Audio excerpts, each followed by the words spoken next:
Վերջին շրջանում պարոն Կարապետյան բոլորս ենք տեսնում, թե ինչպես են Հայաստանի Հանրապետության իշխանությունները թիրախավորել հայոց եկեղեցին, նրա քաղաքալին, հայոց հայրապետին, տարբեր հոգևորականների անհիմն մեղադրանքներ հնչեցնում եւ պետական պաշտոններին ոչ վայել խոսքու բառ օգտագործում։ Դուք իբրև հայ եկեղեցու անդամ, հայ բարերար, ինչ կարծիք, ինչ գնահատական ունեք այս ամենի հետ կապված։ Ինչ կարծիք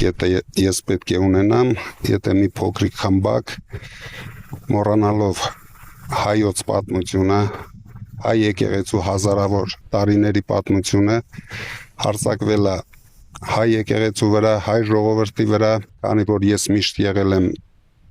հայոց եկեղեցու կողքին ու հայ ժողովրդի կողքին, ունենալու եմ